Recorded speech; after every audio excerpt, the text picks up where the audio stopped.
सुंदर और संस्कारी लड़की चाहिए। यही नहीं सुमन, वो वाला फ़ोटो दिखा मुझे। अपने बेटे के लिए दुनिया की सबसे खूबसूरत लड़की चाहिए और उसके साथ साथ संस्कारी भी होनी चाहिए। ममता जी ने अपनी पड़ोसन सुमन से कहा, जो एक मैरिज ब्यूरो में काम करती थी। आज बहुत सारी लड़कियों के फ़ोटो लेकर ममता जी को दिखाने आई थी। ममता जी ने एक दो फ़ोटो पसंद कर लड़की देखने का टाइम भी दे दिया।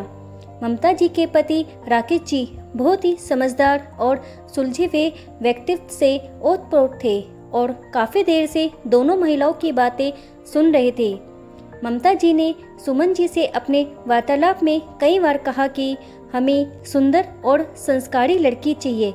इस शब्द को सुनकर राकेश जी थोड़ा अटपटा महसूस कर रहे थे, क्योंकि वह जानते थे कि उनका बेटा कैसा है।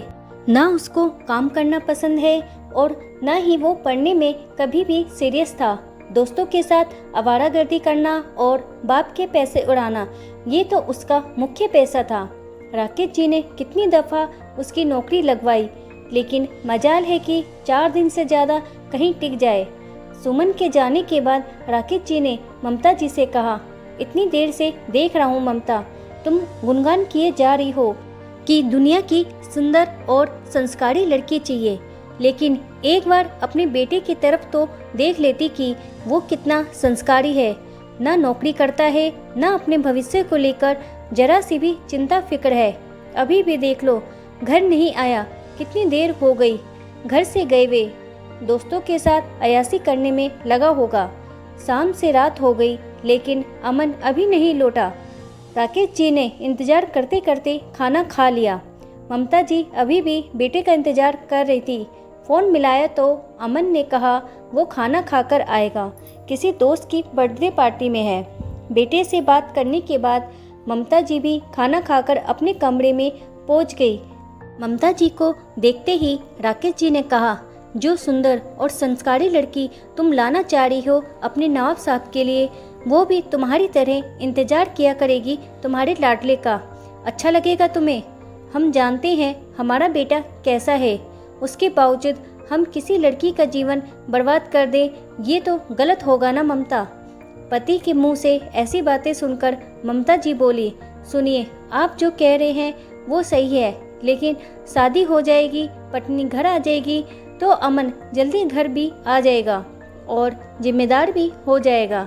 अभी लड़कपन है उसमें, एक बार जिम्मेदारी तो पड़ने दीजिए उसके कंधों पर। देखना, मेरा अमन बिल्कुल आपके जैसा बन जाएगा, दुनिया का सबसे प्यारा बेटा और सबसे प्यारा पति।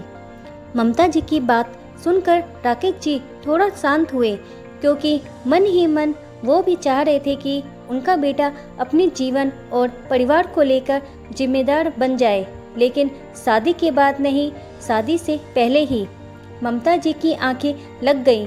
12 बजे दरवाजे पर दस्तक हुई तो राकेश जी गए दरवाज़ा खोलने।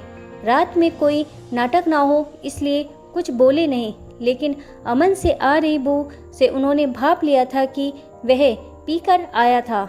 रात भर राकेश जी सो नहीं पाए। सोचने लगे कि क्या कमी रह गई उनकी परवरिश में, जो अमन इतना बिगड़ गया।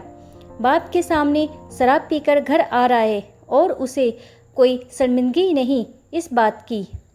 किसी की बेटी को बहू बनाकर लाएंगे, कितने सपने देखे होंगे उस लड़की ने अपने जीवन साथी को लेकर। अमन तो बिल्कुल भी ऐसा नहीं है लड़का जो किसी लड़की के सपनों का राजकुमार बने। वो किसी की बेटी का जीवन खराब नहीं होने देंगे, इस उम्मीद में तो कदापि नहीं कि शादी हो जाएगी तो जिम्मेदार हो जाएगा। अगले दिन सुमन फिर आई यह बताने कि कल लड़की देखने जाना है। रात को ममता जी ने राकेश जी को बताया था कि सुबह ऑफिस से छुट्टी ले लेना, कल हमें अमन के लिए लड़की देखने जाना है। सुमन बता रही थी, बड़ी ही सुंदर और संस्कारी है वो लड़की, घर परिवार भी अच्छा है, उसके पिताजी भी सरकारी नौकरी है और वो हमारे अमन से भी ज़्यादा पढ़ी लिखी है।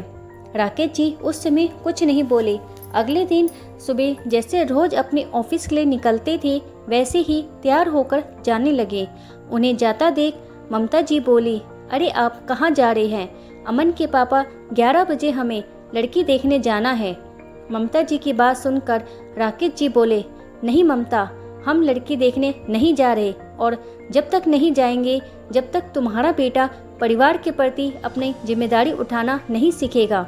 जिस लड़के को अपने जन्म देने वाले माँ बाप की फिक्र नहीं है, वो भला पराए घर से आई लड़की की परवाह कैसे करेगा। मैंने अपने बॉस से इसकी नौकरी की बात कर ली है, अगर इसे रुचि हो तो भेज देना, ठीक 11 बजे ऑफिस में। राकेश जी ये कहते हुए निकल गए और ममता जी उन्हें ताकते रह गई। दोस्तों, हर व्यक्ति की मानसिकता अगर राकेश जैसी हो जाए तो किसी भी लड़की का जीवन बर्बाद ना हो। लड़की में खूबियाँ ढूंढने वाले माता पिता को ये अवश्य देख लेना चाहिए कि क्या उनका बेटा काबिल है। उस लड़की के सुंदर व संस्कारी लड़की की चाह रखने वाले माता पिता को अपने बेटे को भी जिम्मेदार और संस्कारी बनाना चाहिए। उम्मीद है दोस्तों आज की कहानी आपको पसंद आई होगी। अगर आपको ये वीडियो पसंद आई है तो मेरे चैनल को लाइक करें, शेयर करें और सब्सक्राइब करें। वीडियो देखने के लिए आपका धन्यवाद।